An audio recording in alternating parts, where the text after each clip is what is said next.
Fala, senhoras e senhores, seja bem-vindo a mais um podcast do Vida de Médico. Aqui a gente conversa sobre tudo que você precisa para levar uma vida plena, não só sobre a parte técnica da medicina, mas também sobre os outros aspectos que são super importantes para a gente ter uma boa qualidade de vida.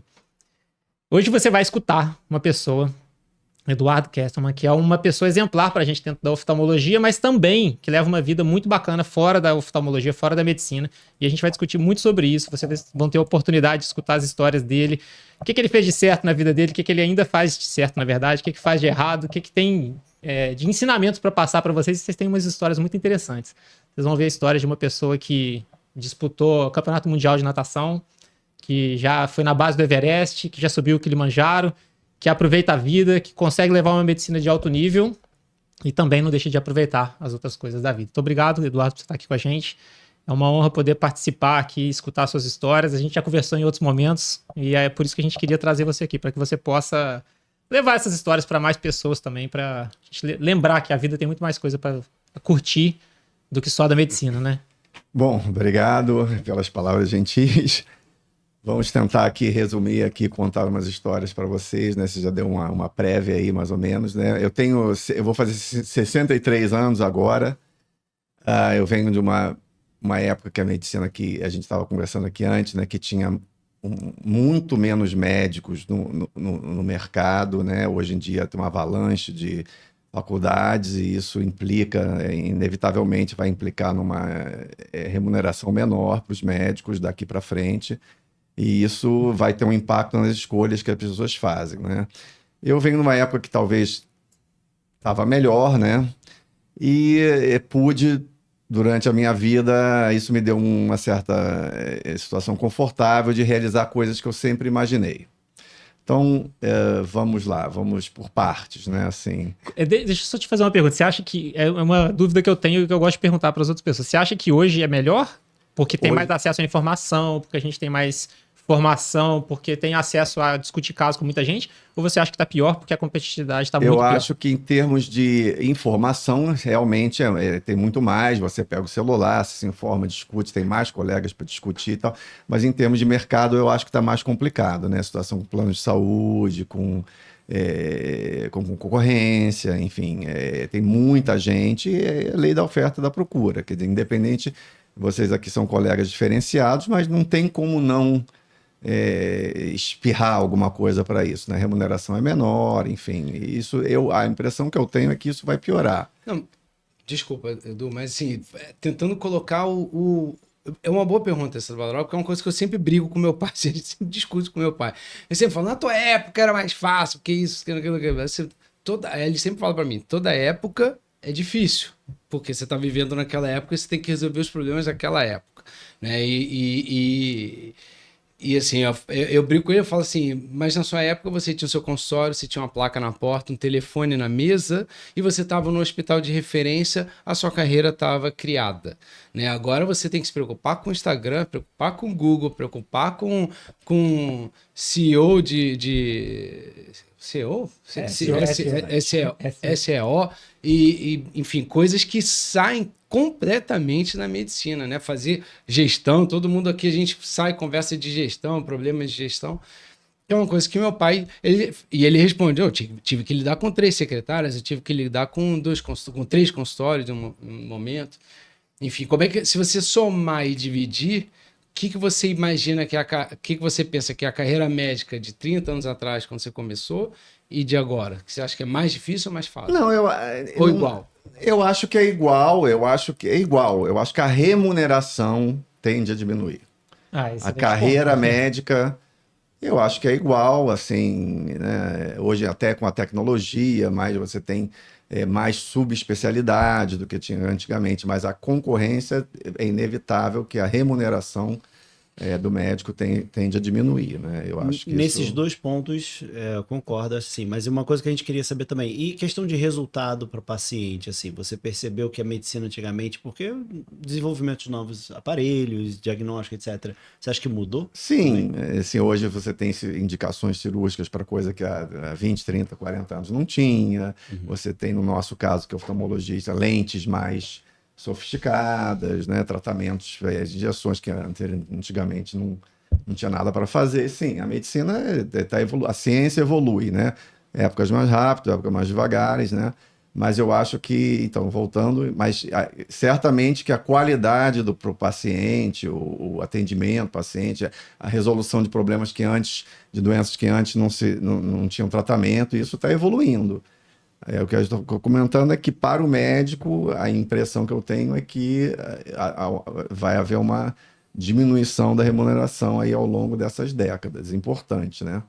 Importante. Tem dados do CRM de um número de médicos, assim, a cada 10 anos duplica a relação médico-habitante, é uma coisa, assim, impressionante. Do meu CRM para hoje, em Minas Gerais, duplicou o número. Pois é. Em 15 anos de formato. Pois é, num período, exatamente. A outra duplicação que houve anteriormente deve ter levado 70 anos.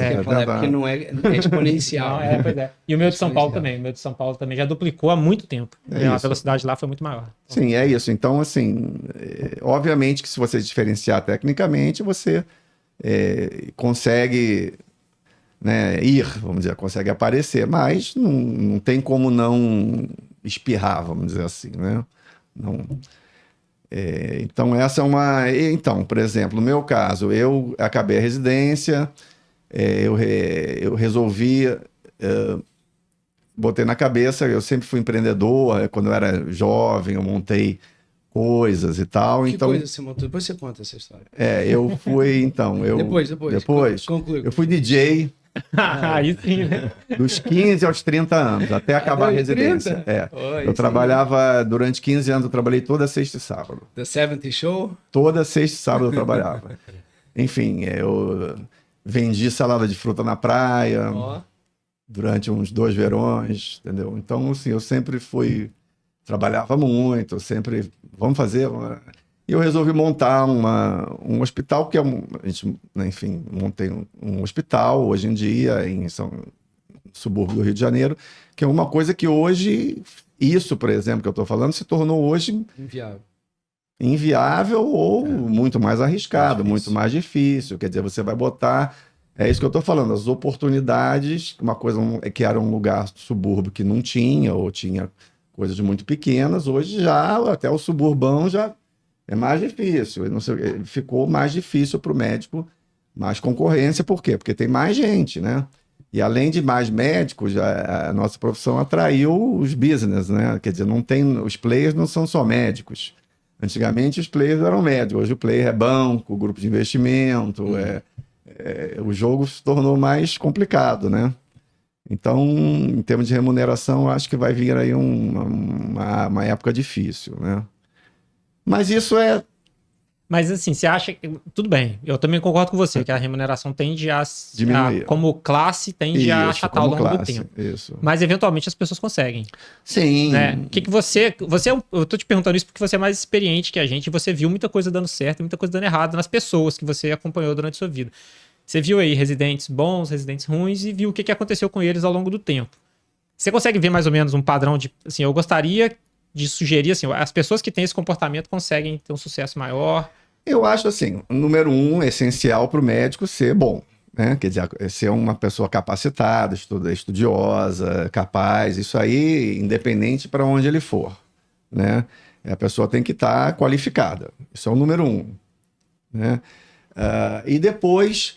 Eu acho que tem muito do espírito da pessoa, o que a pessoa quer. Tem gente que é excelente, mas quer ser empregado numa clínica, e o outro quer empreender. Quer dizer, eu acho que tem muito da expectativa da pessoa, né?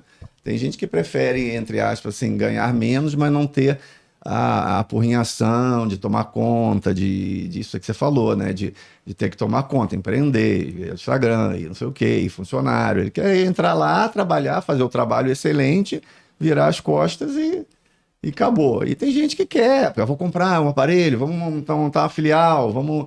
Isso vai muito do espírito, da aspiração da pessoa. E tem gente que quer fazer carreira acadêmica, quer dizer, a nossa vantagem é que tem várias vertentes, né, como médico. Você pode ser gestor, você pode ser... atender, né? O médico tem essa... Quando a gente fala ser médico... significa atender paciente, cuidar, operar, etc. e tal. Mas hoje aumentou um pouco, né? Você pode ser gestor, você pode ser... Tem outras possibilidades. Pode né? fazer podcast. Parece que você tá... Curso. Na minha época, assim, cursos, né, o Orbit, enfim, vários que tem curso, não tinha, não existia na Só minha do época. Enéas. É verdade. Não existia. Hoje tem, de cada subespecialidade, não é nem especialidade, de cada subespecialidade tem alguns, né? Alguns, quer dizer, virou um ensino, né? Você trabalhar na área de médico como ensino, como professor, também é uma coisa válida, né? Isso que você falou é super interessante, que é uma das coisas que a gente aborda no Vida de Médico, é isso, a pessoa se conhecer, ter os próprios valores, né? Tá tudo bem se você quiser trabalhar atendendo numa clínica de alguém, desde que você preste um serviço excelente na parte técnica, que eu acho que é de onde tudo começa. Tá tudo bem se você quiser que siga um caminho da assistência, uma assistência como gestão, ou o caminho da vida acadêmica, ou o que você quiser. Desde que você tenha o seu autoconhecimento, tá tudo válido. Exatamente. E a gente fala muito sobre isso aqui no Vida de Médico. E vou te falar mais, assim, antigamente eu via isso como uma coisa, se eu tenho que ter o meu negócio, né? Tem que fazer... Hoje ficou muito assim, difícil. E eu vou te falar, eu que trabalhei muito para os outros, em lugares que não eram meus, e no meu lugar, eu não sei te dizer hoje o que é melhor. Sinceramente, eu não sei te dizer o que é melhor. Se é melhor ganhar menos num lugar que você dá o seu horário, enfim, atendeu o seu último paciente, você sai. Sem se preocupar se o cabelo da mulher, se a outra ficou grávida, se o banheiro não sei do que, ou se vale mais a pena você buscar um faturamento maior, mas ter toda a apurrinhação que envolve um consultório. Não tem um hospital, tem uma clínica pequena e já me dá com 5 funcionários, já me dá uma apurrinhação sem tamanho. Então, voltando aqui ao assunto do médico, então eu sonhava em montar uma clínica que ao longo tem mais ou menos uns 30 anos, a clínica se tornou um hospital. E eu realizei um sonho meu, que foi montar uma residência médica, né? Hoje tem residência, fellow, enfim, se tornou uma coisa, também um local de ensino, com um viés muito prático, que eu sou prático, né? Não sou tão acadêmico, enfim, mas isso foi uma realização minha, pessoal, coisa pessoal também, que foge, vamos dizer assim, da coisa medicina... tradicional, né? Isso foi o meu prazer, né? Isso foi uma construção que me deu prazer.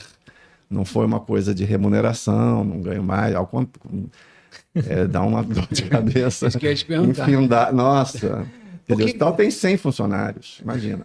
Eu não sei, imagina com 100. Mas isso é uma coisa engraçada, porque assim, eu concordo contigo, te vejo dessa forma. Mas, por outro lado, a gente vê muitas clínicas privadas abrindo residências, às vezes residências enormes, né? Eu fico na dúvida se isso dá mais trabalho ou se isso dá mais retorno. Quando eu vejo essas clínicas, eu imagino que dá mais retorno, mas aí eu queria ver a sua experiência. Olha, a primeira coisa, para você ter uma residência numa clínica privada, você tem que ter SUS. Tem que ter SUS. Tem que ter SUS, ainda mais na nossa área, que é uma área cirúrgica, enfim... É impossível não dá. Tem que ter SUS. E hoje o SUS é inviável. Se você pegar a tabela SUS, ou você rouba ou você paga para fazer, entendeu? Essa é a realidade, entendeu? Então, a gente tem uma coisinha ou outra que dá um retorno um pouco, que paga uma cirurgia que é inviável pelo SUS, entendeu? Que remunera. E a coisa toda é um 0 a 0. Troca 6 por meia dúzia. Não sei, meia dúzia. Um mês não paga, ganhamos aquilo, mas é assim... Você não pode fazer isso com a finalidade financeira. Você não pode fazer uma coisa dessa. Ou se você fizer isso, vai botar o cara para trabalhar para você. Quer dizer, aí já é outro nível. Já é outra conversa. É outra conversa, exatamente. Quer dizer, não é o nosso caso lá. Lá enfim, tem o Eduardo aqui que trabalhou com a gente, enfim, que constatou isso, entendeu? E que viu que é uma coisa do prazer, de você crescer, de você ensinar, até um retorno pessoal, de você ser professor de uma forma, vamos dizer assim, não tradicional, informal, exatamente, e construir alguma coisa. Eu tenho também uma pegada social, então para mim foi importante dar um retorno à sociedade, né, às pessoas que precisam. Eu tenho um viés grande disso, entendeu? Então foi uma satisfação ainda, né? Ter um lugar que O cara chega lá com descolamento de manhã, opera à tarde, no dia seguinte, enfim, quer dizer, é um lugar, é o SUS que funciona. Entendeu? Muito legal. Mas aí acabou que a gente mudou o assunto. Eu queria te escutar falando sobre essa questão dos profissionais que você vê aí. Você falou sobre a parte técnica, é super importante. Não, então, a parte técnica. Depois eu acho que assim, as grandes cidades, grandes capitais, é difícil hoje em dia, entendeu? Então eu tenho muito residente que está no interior de Minas, foi para Goiás, porque são lugares ainda, o Brasil é um continental, né?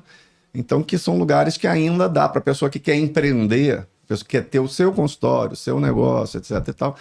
Eu acho muito difícil ficar numa cidade do porte de Rio de Janeiro, São Paulo, montar alguma coisa do zero, quase inviável.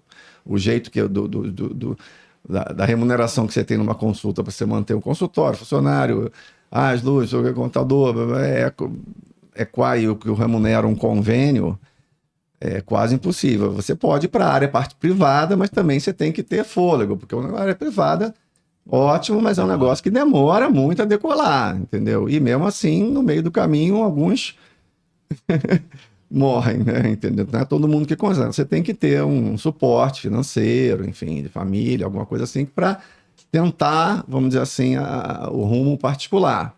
Começar cedo, né? Acabou a residência, eu quero atender medicina privada.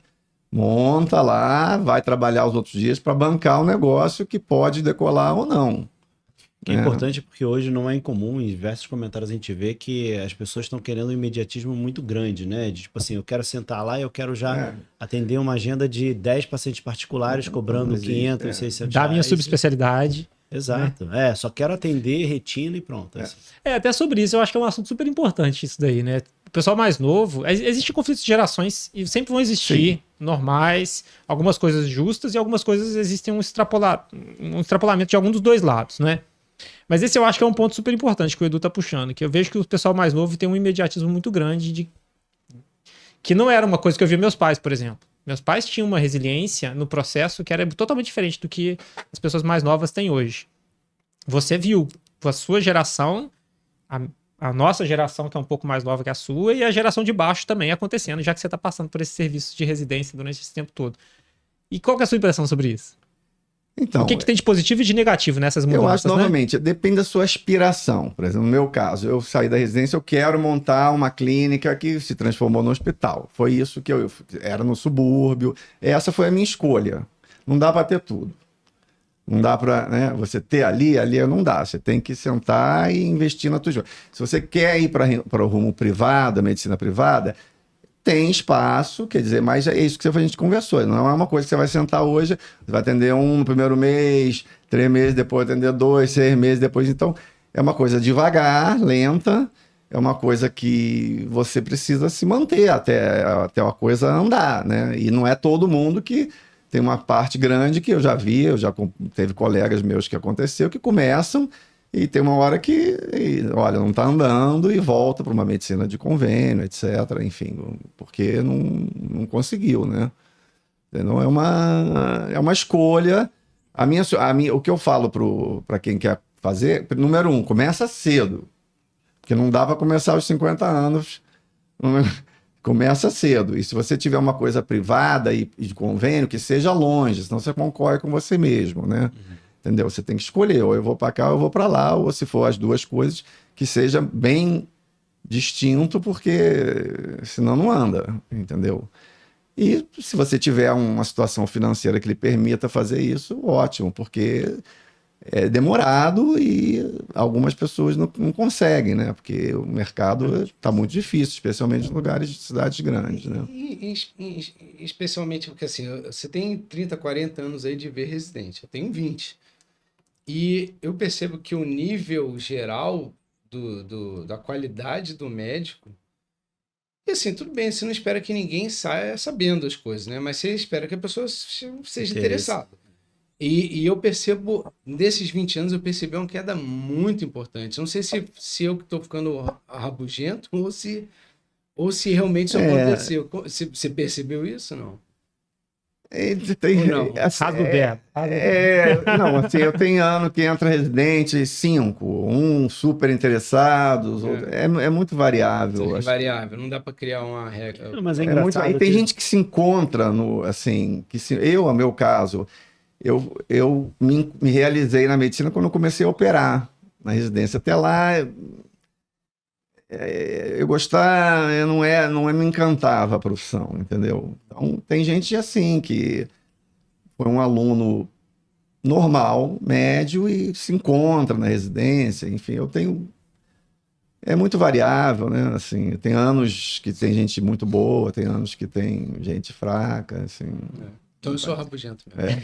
Não, mas eu vou te falar, isso assim, não é incomum não. Eu acho que não é, assim, eu sou um pouco mais novo que você, mas eu percebi, né, durante essa formação que eu tive o prazer de trabalhar no HO São Gonçalo lá como preceptor, e aí eu via que realmente as pessoas mais novas a gente tinha um pouco mais de dificuldade de trazer o interesse.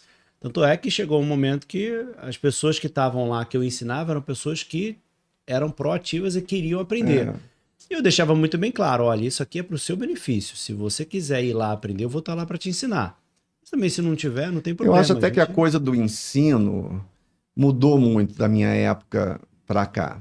Quer dizer, hoje você pega o ensino, você pega o celular, o ensino, assim, qual é a novidade da doença tal? Pega o celular, digita que saiu ontem, não tinha ontem, não sei o que e tal. Você quer ver uma aula de Harvard? Pega aqui. Você quer o curso de retina? Entra lá no Orbit, se inscreve. Quer dizer, as residências têm que ser um lugar de ensino prático. Olha aqui o doente. Faz um indireto, assim... eu estou falando de oftalmologia, né? Mas assim, as residências tem que ser uma coisa com doente, paciente, toca aqui na barriga, vê se você está sentindo, não sei o quê, vamos ver a tomografia, enfim, tem que ser uma coisa não... E as pessoas correrem atrás da coisa teórica, é isso, vai para casa, entra aula de não sei o quê, aula... Quer dizer, a residência, antigamente não, você tinha aulas... na minha faculdade, no FJ, a aula era o livro. O cara pegava o livro, escaneava o livro, copiava o livro, doença, né? Doença tal, causada por tal. A aula era uma coisa que hoje em dia, se eu for assistir uma aula dessa, não vou aguentar, vou morrer de tédio, né? Isso está aqui no meu celular, antes de dormir eu olho aqui, em 15 minutos eu vejo, né? O ensino tem que ser uma coisa com doente, com paciente. Olha aqui, tá vendo? Tem uma hemorragia, procura aqui e tal. O ensino mudou, entendeu? Não pode ser uma coisa maçante, de pé de livro, que está escrito nos livros, entendeu? Mudou. Tem que ser prático e a pessoa correr atrás E essa, mudando um pouquinho só o assunto, essa pegada social que você estava falando, eu acho que ela é interessante. Eu lembro que você me contou uma vez uma história sua lá na... Então, o que aconteceu comigo, assim, que é uma coisa incomum na área médica, que quando eu estava na faculdade, como todo... bom jovem de esquerda, né? O jovem, vou mudar o mundo, vou me formar e eu vou acabar a miséria do mundo, vou tratar tudo. O caminho me levou, a vida me levou para outro caminho. Eu fui ser dono de hospital, fui fazer oftalmologia, enfim, eu fui ser empresário, enfim. A vida foi para outra direção. Foi ficando de direita. Agora está no centro. No coração não muda. Lógico. Né? E aí, quando eu chegou ali pelos 40 anos, eu falei, bom, agora que as coisas começaram a caminhar, mais ou menos estabilizar, eu vou resolver eu quero fazer um sonho que eu tive quando era novo. Posso realizar um sonho de pessoal. E eu quis ir para a África para participar de missões, de treinamento. Basicamente, são treinamentos de médicos na África, tem na Ásia, tem na América Latina, mas enfim. E eu falei, agora eu quero fazer isso. Aí existem várias ONGs de vários tipos, não vem ao caso aqui, de programas e tal, mas existem várias ONGs que fazem isso de várias maneiras, umas mais sofisticadas, menos sofisticadas, enfim. O que é sofisticado? A sofisticada, por exemplo, é a Orbis, né? Uma ONG é a Orbis, que tem um avião, é a ONG mais rica da oftalmologia. E a Orbis faz uma espécie de congresso junto com uma sociedade oftalmológica local. Então, ela é um programa, as missões são geralmente 3 semanas, cada semana tem 3 oftalmologistas, um faz córnea, outro faz, enfim, áreas diferentes, e fazem um congresso hands-on. Não é um congresso para você falar da fisiopatologia, é um congresso, assim, a gente faz um dia de screening, vê 50 pacientes, escolhe X para operar, e eu fico com um médico que eles escolhem que quer fazer, que faz hoje. Aí, variado, retina, que já tem ideia, que não tem ideia, enfim. Aí cada lugar é de uma forma, e você fica uma semana, 10 dias operando, no meu caso, né, que eu ia como retina cirúrgica, né? E a estrutura é dentro do avião, né? Você opera dentro do avião e também no hospital local. Isso o avião é acreditado pelos Estados Unidos. Então, É um avião, tem tudo que tem de você, tudo que você tem aí de mais sofisticado que tem. E tem viagens minhas que eu vou para que é ONGs que você vai para uma clínica de alguém. Operar com o cara, onde ele opera, com o que ele tem, etc e tal, entendeu? Então tem vários modelos, entendeu? Eu já fui também para o Nepal, eu fiquei 10 dias num hospital, que é uma ONG, é o maior hospital do Sudeste, da Ásia Central, que é dirigido por uma ONG, que opera assim, eles operam uma média de umas 80 cirurgias por dia, de tudo. É incrível, tem uma fábrica de lente intraocular no hospital. Olha. Uma fábrica de lente. Então, assim... Isso que é personalização, né? Um hospital, assim, de 4 andares, 15 residentes por ano, uma coisa assim... Enfim, então tem várias histórias que aí fora, modelos, né? Então, para quem gosta de fazer, entre em contato com essas ONGs, mas só para dar um panorama, se alguém interessar. Você normalmente fica quanto tempo? Então, você recebe, não ganha ou paga? Não, então vamos lá. Então a primeira que eu fui foi em Gana. Eu paguei tudo, avião, etc., hotel, tudo, eu paguei. Fiquei 2 semanas. E aí lá eu conheci uma americana que me indicou para Orbis. E ela me indicou, eles me chamaram, aí eles separam. Não, é tudo voluntário, você não ganha nada. Sim. Não, quando eu digo ganha, você ganha passagem, coisa tal. Sim, aí a Orbis paga o avião e paga a estadia. Uhum. Né? Você não paga, você não ganha como... E aí, outras vezes, por exemplo, eu estava falando aqui, você falou da escalada, por exemplo, eu fui ao cambase do Everest, subi e fui a Kilimanjaro. E quando eu fiz essas viagens, eu emendava com algum programa social. Eu ficava mais uma semana também. E isso que eu peguei o jeito, você manda um e-mail, assim, hoje facilitou muito, quer dizer, antigamente, imagina... 40 anos atrás, isso não é inviável fazer. Hoje você manda um e-mail, olha, eu sou assim, assado, ensopado, queria saber se é oportunidade. Uns aceitam, uns não aceitam, mas você tem que ser entrão, né? Você vai entrão que você... Você vai se oferecendo no local ali. Alguns são, é uma ONG, alguns eu fui por minha conta, foi uma variável, eu já fui uns 18 programas. Nossa, bastante. Normalmente você fica quanto tempo? 2 a 4 semanas? Não, ao redor de 10 dias. Alguns 2, alguns... Eu já fui para o Peru 2 vezes, fui para o Haiti, fui para Gana 2 vezes, Senegal, Camarões, Zâmbia, Etiópia, Nepal, Vietnã. Você não gosta de Paris? Não, mas às vezes eu paro e fico essa uma semana. Paris não tá precisando disso, né? Não. Mas o que você via de vantagem de participar disso daí? É pessoal. Isso é uma satisfação pessoal. E você tem um feedback? Sei lá, você ensinou um cara 10 dias lá a operar. Eu tenho ainda alguns colegas que me mandam um caso, perguntam um caso ou outro, entendeu? Isso tem que ser, veja bem, quando eu viajo, existe uma coisa que é técnica, que é você pegar um fellow de retina, olha, o trocate entra assim, você faz uma vitrectomia central e tal, começa assim, depois você vai para a periferia, faz 10 assim, depois você vai... Existe uma coisa técnica, né? Que varia de acordo com o que o cara sabe.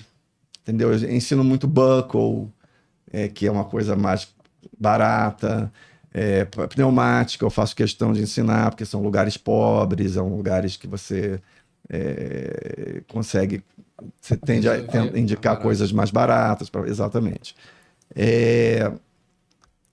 Então, cada lugar tem uma experiência. Tem gente que já sabe, eu já fui viagem, o cara queria fazer PVR, porque o cara já tinha ido para a Alemanha, enfim, varia. Mas, em geral, são lugares desassistidos, assim, que a gente não tem noção. Não tem nada igual ao Brasil.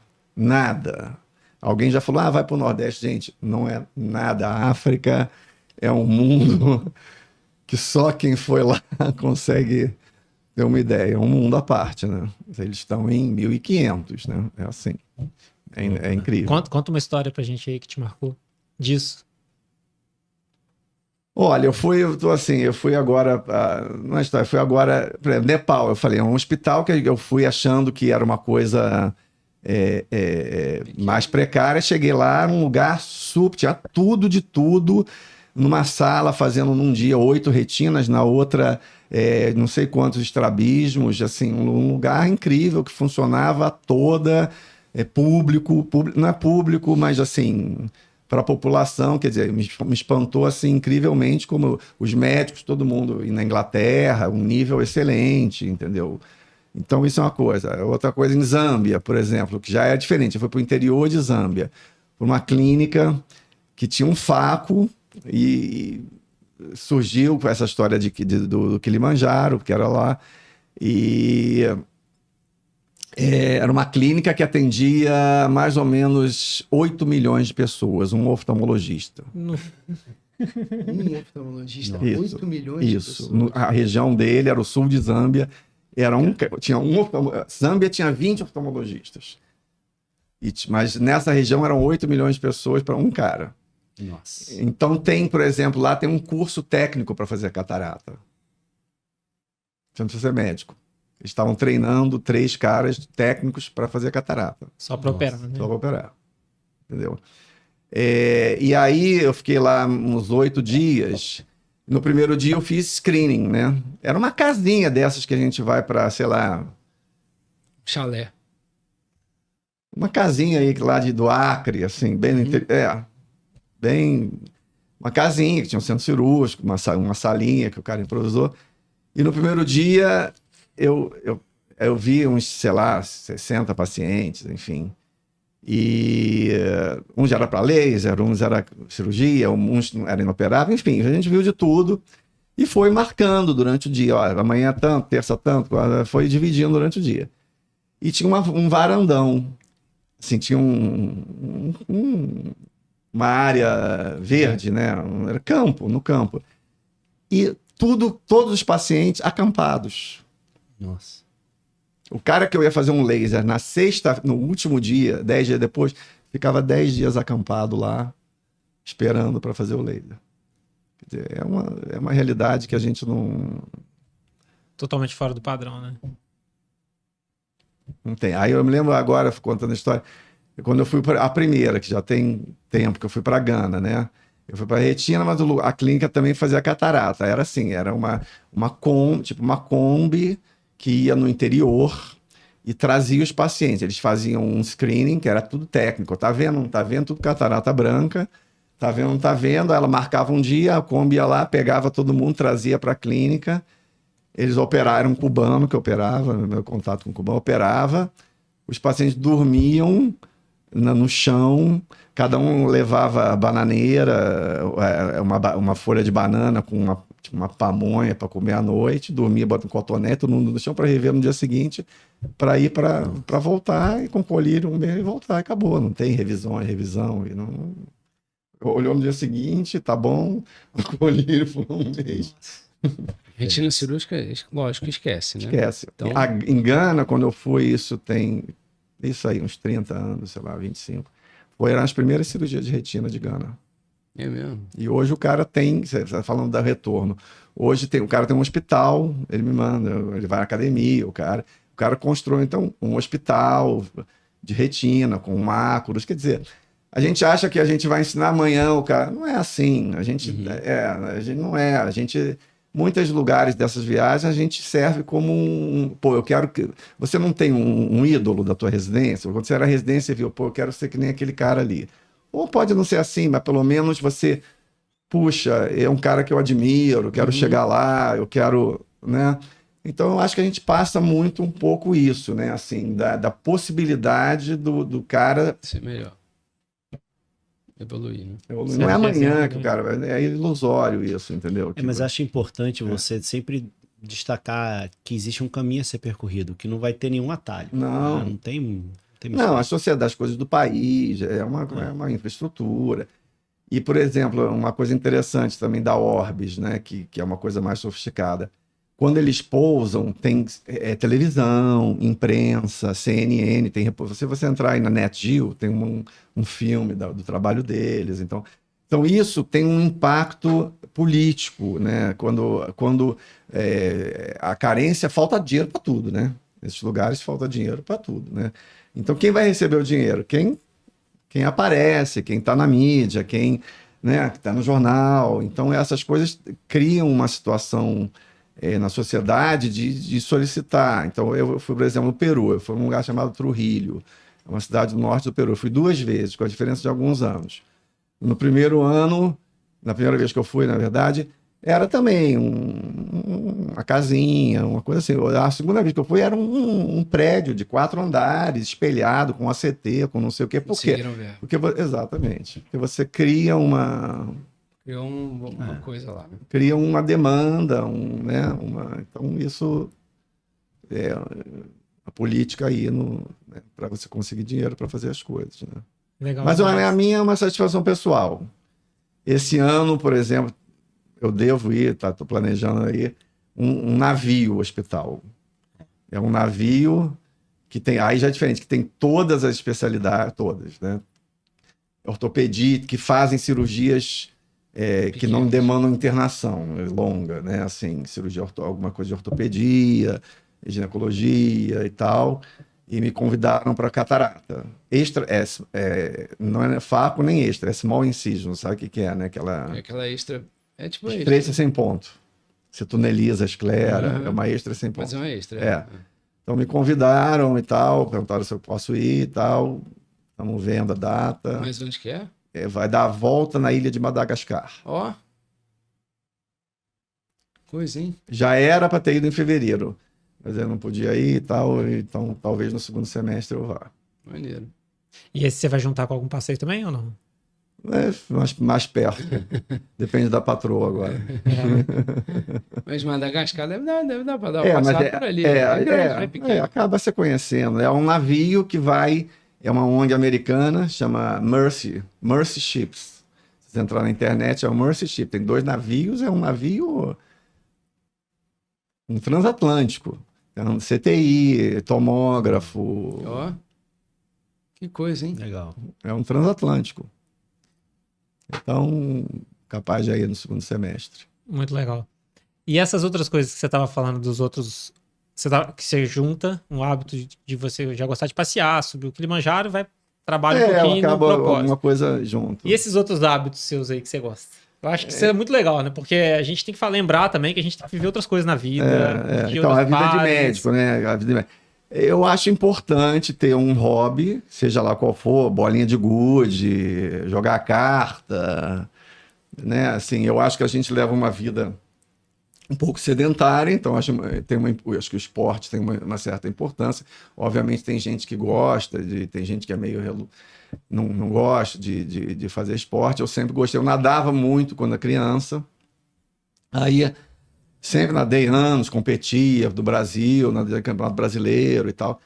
Aí quando deu uns 50 anos, eu estava com uns 45, 50 anos, me chamaram para uma competição fora do Brasil, que eu estava sem nadar há uns 30 anos. Aí eu falei, bom, deixa eu cair na água. Aí caí, não parei. Então já tem uns 15 anos aí, assim, que eu treino natação. E já ganhou medalha, não é que treina natação de sacanagem, não. Já ganhou medalha, né? Já, eu nadei o Campeonato Mundial no Japão, tem uns 3 anos.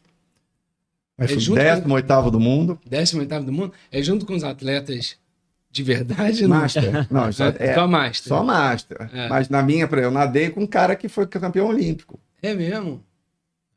Olha. Assim, porque aquilo é um segmento da... Inclusive, a competição é uma semana depois do campeonato mundial. Então, é na sequência. É na sequência. Eles aproveitam a estrutura da Sim, piscina sim. e tal. Até porque dá muito mais retorno. No Japão tinha 6 mil nadadores. O dinheiro que é nos Masters, Sim. não na competição oficial que Sim. tem 100 pessoas, sei lá. E além de nadar, você também toca sax e tem uma banda também, né? Toco. Não, mas peraí, o esporte que você faz é natação. Natação. Eu faço musculação de vez em quando. Também faço... Esse foi o maior campeonato que foi Foi, mundial. foi. Maneiro. Eu já fui para o México, para a Argentina, para o Chile, para Israel, pro Japão, Tudo para competir. para competir. Mas deixa eu explorar isso aqui pra mim, eu acho que é muito importante, né? Eu acho que esporte não é uma opção. Esporte é uma obrigação pra nós, saudável, é pra saúde. quem quer fazer saúde. É. Se você quer fazer até um certo nível só pela saúde, tudo bem. Ótimo. Se você quiser estender como um Lógico. hobby, beleza. Sim. Mas pela saúde, todo mundo é obrigado a fazer, Sim, no meu sim, ponto sim. de vista. Porque Sim. a gente entende da importância disso Sim, pela parte sim. orgânica, inclusive. E aí eu acho que é legal você falar sobre isso, sobre a importância não só do hobby da natação, mas do hobby de música, o hobby diferente de outras coisas da vida. Você já deve ter visto seus amigos da sua idade, as pessoas que tinham 30 anos e eram saudáveis, e o que aconteceu com os hábitos de vida de vários tipos diferentes, né? Quem trabalhou demais, quem trabalhou de menos, quem fez esporte, quem não fez, quem cuidou, quem não cuidou. Eu sempre trabalhei muito, há alguns anos aí botei o pé no freio, assim, meu filho chegou, eu tô também, né, sou mais menino, né, então eu tô tentando, vamos dizer assim, gosto de trabalhar, gosto do que eu faço, mas tem outras coisas também. Mas para pessoal novo, como você falou, alguma atividade física é básico isso. Eu acho que não é nem opcional. Alguma coisa a pessoa tem que fazer, seja o que for. E mesmo que não goste, né? Tem que fazer alguma coisa né, em termos de saúde, né? Se você gostar, hoje em dia tem grupo de bicicleta, né? É até uma coisa social, né? Tem grupo de bicicleta, o grupo que... Né?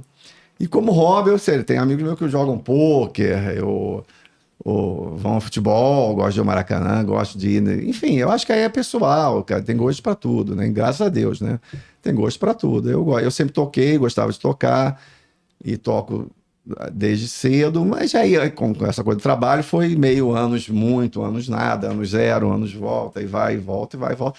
E nos últimos anos eu consegui dar um gásinho, vamos dizer assim, e ter uma banda com os amigos, quer dizer, se torna uma coisa social, né? Uma diversão, né? E seus amigos lá de trás, que você via que trabalharam muito. Tem de tudo. E os que trabalharam pouco. Tem uns que não estão... Tem uns que já pararam no meio do caminho. Ah, é? Já... Tem uns que foram parados, né? Foram parados, né? Não, é essencial. Eu acho que é essencial ter uma hora que você esfria a cabeça. Agora eu vou curtir minha família, eu vou viajar, eu vou fazer exercício. É essencial isso. Isso faz com que a pessoa até chegue em idades mais pra frente melhor. Meu pai, por exemplo, tem 76 anos, tá super bem, sempre fez muito exercício, etc. E aí ele sempre conta que quando ele vai na reunião de turma dele, dos que ainda são, ele fala assim, cara, eu não acredito que eu vi fulano que tava... Pô, parecia era só fechar o caixão, entendeu? Então ele dá alguns exemplos, óbvio, né? Tem muitas pessoas muito bem, mas ele consegue perceber a pessoa que tem esse mindset de pensar fora do trabalho e ter o exercício físico, como é que as pessoas conseguem chegar melhor, né? Sim, sem dúvida, sem dúvida. Isso é importante, você não pode... Sem dúvida. E isso que você faz, é a escalada? Não, só para diferenciar aqui, que não é uma escalada, provavelmente. É um trekking. Caminhada em montanha. É trekking. Isso é o hobby também. Ou, como é que você vê isso? Não, isso não é um hobby. Eu fui, na verdade, isso foi uma coisa nova na minha vida. Eu fui subir o Everest tem 3, 4 anos. Você Primeira fez, vez. fez preparo para isso ou falou, Não, vou subir? o meu preparo eu nado, corro, assim.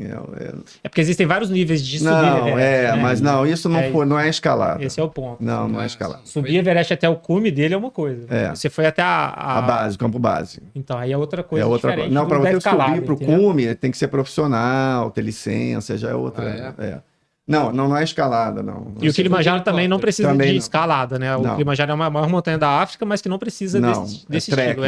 É outra coisa. Você tem um espírito. 7 dias, quanto foi? O Kilimanjaro foram 7 dias, o Everest foram 15. Precisa ter uma cabeça aberta, né? É um perrenguinho. Não, é perrengão. É um perrengão. A pessoa tem que saber o que vem. É um perrengão. Então. É acampado, lógico, né? Deve ter É algum- acampado. No Kilimanjaro você dorme em tenda, come. Não é para qualquer um. É. Poucos, aliás. É. Não é o estilo lá do avião que caiu lá do filme, não, né? Que fica na neve Sim. ali, sem ter nada pra Não, fazer. porque você dorme em tenda, mas não é para qualquer um, cara. É uma coisa. Tem que Eu ter. acampei uma vez na vida, Isso. a barraca choveu, uma tempestade, a barraca caiu na minha cabeça no meio da noite, nunca mais depois disso, também não espero mais fazer. Espera o Arthur te pedir. Hã? Espera o Arthur te pedir. Não. Agora você não imagina vou. fazer com 62. Não dá. Difícil, hein? Tem que querer, Não, tem que você querer. tá super bem. Sim, mas. Mas é perrengue, é perrengue. Mas foi uma experiência muito legal. Eu fui com meu sobrinho, foi muito bom. Isso é legal, né? Você acha que nessa avaliação que você faz assim, do contexto geral de vida, você ainda tem décadas ainda de construção pela frente, mas o que você já viveu até hoje, a construção da carreira, junto com a medicina com propósito social e assistencial, e também ganhar dinheiro, e também ter hobby. Como que você vê a sua avaliação para trás do planejamento que você tinha e da pessoa que você se tornou hoje, até hoje? Boa Pergunta pergunta, hein? difícil, Chegou hein? lá? Nossa. Chegou lá? Ela é complexa porque, assim, Olha, é uma essa pergunta que eu gosto acho que é muito legal dessa. de falar assim, se você fosse olhar para sua vida, na que já você foi feita, Se eu você sente repetiria. orgulho, ou você Orgulho. sente arrependimento? Não, eu sinto orgulho, acho que eu faria tudo de novo. Eu pretendo trabalhar aí mais, sei lá quanto. Aí você vai diminuir aqui, trabalho um pouco menos e tal, mas não vou parar. Assim, não, eu vou trabalhar até não poder, porque eu gosto do que eu faço. Eu ensino residente, quer dizer, o Eduardo sabe, eu pego, não, faz assim, eu olho, fico do lado, enfim, não é. E eu sei que quem 60 anos fica, já não, eu gosto do que eu faço. Essa coisa que eu tenho planos, né? A gente está aí na reta final de abrir um banco de óleos, quer dizer que é uma coisa que tem saindo, vai ter um muito, impacto grande no Rio de Janeiro, né? Que é um impacto em termos na sociedade, em termos da parte de oftalmologia, né? Então eu ainda tenho projetos, né? O meu filho, quer dizer, você empurrar a carreira do filho é um prazer único também, né? Você pegar o filho, assim, escolhe isso. Tem coisas que eu não fiz, por exemplo, eu gostaria de ter, também não sei nem se ia dar, né? Enfim, de ter ido um pouco para a área acadêmica, mas assim, não dá. Se eu fosse, não ia fazer esse, não dá, exatamente. Se eu fosse para cá, não ia para lá. Não.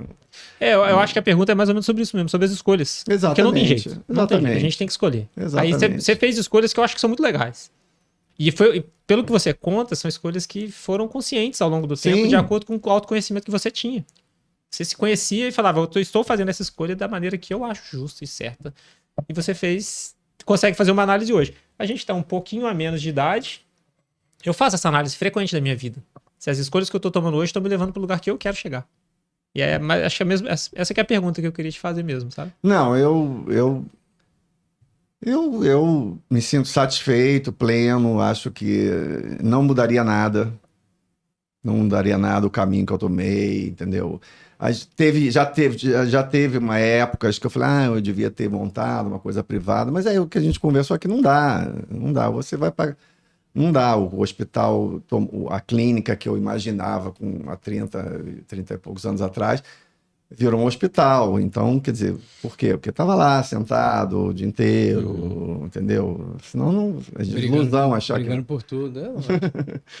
né, as coisas não... E é uma coisa grande, enfim. Então, aí durante também, depois que já tinha um hospital, eu queria que tivesse o SUS com a residência. Foi um outro projeto longo, que não é uma coisa simples, e que eu realizei, enfim. Então, eu me sinto um dia realizado, porque a gente, depois do banco, vai ter outra coisa, vai ter outra coisa, e enfim. A ambição não vai acabar, né? Legal. E é bom que não acabe, né? Porque você vê quantas pessoas o Edu já não ajudou aumentando o hospital. Eu tive o prazer de trabalhar na Alga Olhos lá. É impressionante a qualidade e como você consegue ajudar rápido o paciente. Então isso faz muita diferença lá. Mas sabe uma coisa que eu acho engraçado você estar falando, assim, assim, eu vejo na geração do meu pai, por exemplo, meu pai tá com 80. E ele tem uma dificuldade imensa de parar de trabalhar. Ele fala assim, minha cabeça é boa, eu gostaria de poder trabalhar mais ainda.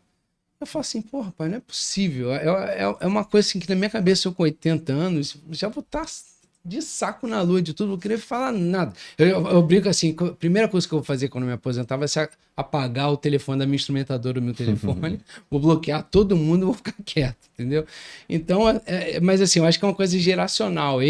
Essa geração da década que está com 80 anos é uma geração que viveu para o trabalho.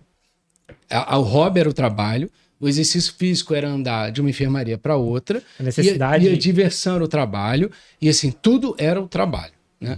E eu do lado de cá, e por outro lado ele fala assim, meu pai sempre falou, né? Triste é quem não tem meta na vida. Aí você tá falando isso, depois do banco de olhos vou ter outra meta, porque é o que faz a gente andar para frente, a gente tem um objetivo dali, né?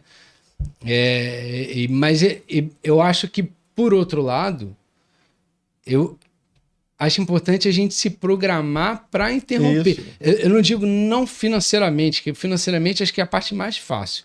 Eu acho que se programar psicologicamente para parar. Eu acho que você tem isso. Você ter opções, né? Porque você você trabalhou a vida inteira, não fez nada, de repente para, 99% se deprime. É isso. Você tem a música, você tem a natação, você tem a carreira do filho para ajudar, enfim, daqui a pouco tem neto, enfim, vão ter coisas para você se preocupar, além da medicina, né? Mas eu acho que isso é um trabalho ativo. Isso. Eu não acho que isso cai no colo, entendeu? Eu acho que meu pai deixou de fazer esse trabalho ativo, eu acho importante fazer esse trabalho. Eu tenho um amigo que é geriatra, que ele fala exatamente sobre isso, que é a dificuldade que os idosos têm de ter uma vida fora do trabalho.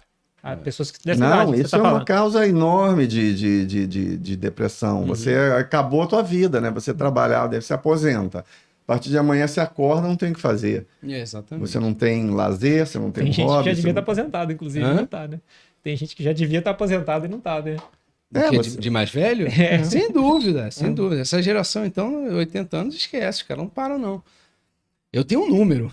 Então, quando chegaram no número... mas isso é uma criação. Fecha a porta. Você vai criando, você vai criando, né? Sim, sim. Seu hobby é mas é justamente isso. Você tem um número para parar, às vezes, e fazer a parte essencial, mas eventualmente você vai continuar... não, tem coisa que se diverte mais. Né? Exato. Não é e eu me divirto com tudo, mas tudo dá trabalho, né? Então, eu preferia estar jogando tênis, preferia estar... Não nadando, que acho um saco, mas fazer alguma coisa... manual, né? Um artesanato. Eu acho que para tudo isso, cara, eu acho que você pode fazer tricô, cara. Tricô. Cara, eu quero fazer cerâmica, entendeu? Tem a Lana, que é amiga nossa, que faz cerâmica, limpa, as coisas maravilhosas. Aquele negócio ali o dia inteiro, desligar a porta, desligar o telefone, não quero ouvir falar com ninguém ali o dia inteiro fazendo cerâmica. Faz a pessoa que mais finge que é rabugenta que eu conheço. Não é rabugenta. Agora, pra lá fazer negócio. O que é importante isso é o objetivo de muitas pessoas, só que para isso precisa ter programação, né? A pessoa tem que entender que ou ela vai ter que trabalhar muito e gerar um dinheiro que vai guardar e depois isso vai te dar um rendimento, porque ela não vai trabalhar para o resto da vida, ou ela vai criar uma outra máquina que trabalha para ela, que pode ser um hospital, que eventualmente vai ter outros médicos trabalhando e assim. Então a pessoa tem que se programar. Não é simplesmente falar... Não, então é isso que eu estou te falando, é uma coisa ativa, que você tem que pensar, não vai acontecer, né? Exatamente isso que eu estou falando. E para finalizar, a última pergunta. É difícil a pergunta aqui, você pode pensar. Se tivesse que chegar para um cara de 40 anos, se chegasse para você e falasse assim, cara, o que você me dá de conselho? Desculpa, eu vou te falar. Você faz mas para um cara de 40 e para um cara de 20? A mesma pergunta. Pode ser. Um cara São de duas 40 chegasse perguntas. e falasse assim, cara, o que você acha que eu poderia fazer na minha vida pra não chegar lá na frente com 63, né? Você falou? Chegar com 63 feliz. O cara tem 40, ele tem 23 pela frente ainda. Mais difícil que fácil. prova, hein? Terapia ajuda. É uma boa sugestão, ué. Mas, assim, ter em mente, tentar ter em mente os objetivos, né? Quer dizer, ele tem que... As coisas têm um planejamento, assim, ele gosta disso, então ele tem que ter uma família, ele tem que ter um hobby, ele tem que ter um trabalho, se realizar. O trabalho tem condições mínimas, ele tem que ser um trabalho satisfatório, que ele ganhe, enfim, que ele ganhe de acordo com o que ele almeja, né? Assim, eu acho que é difícil eu dar um conselho, porque as pessoas têm aspirações diferentes. O que eu estou falando? Um sonho do cara é ser catedrático do hospital tal e tal. Mas eu acho essa uma boa sugestão. Sim, Eu acho Entenda que o seu eu sonho. sim. E trabalhe duro para que ele aconteça. Exatamente. É um E bom atrás do sonho. sonho. Um quer realizar, construir, empreender, o outro ele quer, enfim, fazer trabalho voluntário, enfim. Eu posso dizer que essas viagens que eu fiz me ensinaram muito mais da vida do que eu ensinei de medicina, entendeu? Te dá uma outra perspectiva da vida, de países, de necessidades humanas, entendeu? Então, eu acho que entender o que você quer, né? Eu acho assim, você pode querer ser um pai maravilhoso, aquilo ser a sua número 1, assim. Então, acho que as pessoas têm que... Aí você tem que reservar um horário para ir com o teu filho no futebol, no teu filho na escolinha, quer dizer, eu acho que cada um tem aspirações e necessidades diferentes. Então, não tem uma receita de bolo, né? Eu entendo até que eu sou um pouco eclético demais, assim. Eu poderia ter diminuído. Mas, enfim, eu me sinto feliz com o que eu fiz, com as minhas escolhas, enfim, não me arrependo de absolutamente nada. E aí muda para de 20 anos? Muda para de 20 anos? Muda o conselho ou é o Você mesmo? sugeriria? Não, Não porque... muda nada. O que muda é o tempo que ele tem ele tem mais tempo para fazer experiências e para errar e voltar e corrigir e tal. Com 40 anos você já... Esse tempo não é finito. Com 20 anos é mais infinito. Com 40 Já começa a ver a segunda metade. Né? Porque você já tem uma relação, filho, quer dizer, a vida te dá algumas obrigações, vamos dizer assim. Umas balizas. Exatamente. Com 20 anos eu quero fazer... Tem menos amarras, talvez, né? Mas você encorajaria ou desencorajaria alguma carreira, não? Um sobrinho seu de 16 anos chegou e falou, tio, Quero fazer medicina. quero fazer... O que você acha que eu faço? O que eu acho que eu deixo fazer? Não Não se mete especificamente, nisso. nem. A minha família tem cineasta, tem músico, médico, tem engenheiro, quer dizer, acho que tem... Cada um Busca o seu. busca o seu, né? Muito bom, tá? Obrigado. Um prazer aqui estar Por com uma- vocês. Bela Por conversa. uma conversa com medicina e vida com propósito. Bem, obrigado pelo convite. Uma honra estar aqui. Estaremos nos próximos. Galera, fenomenal, né? Encaminhe esse podcast para o seu amigo que precisa receber essas dicas, aprender um pouco mais sobre essa vida com propósito, que inclua a medicina e a vida extra-medicina também. Que a gente tem um grande exemplo de uma pessoa que consegue fazer isso com maestria e que mostra que é possível ter sucesso em tudo isso ao mesmo tempo. Um abraço e até o próximo podcast do Vida de Médico.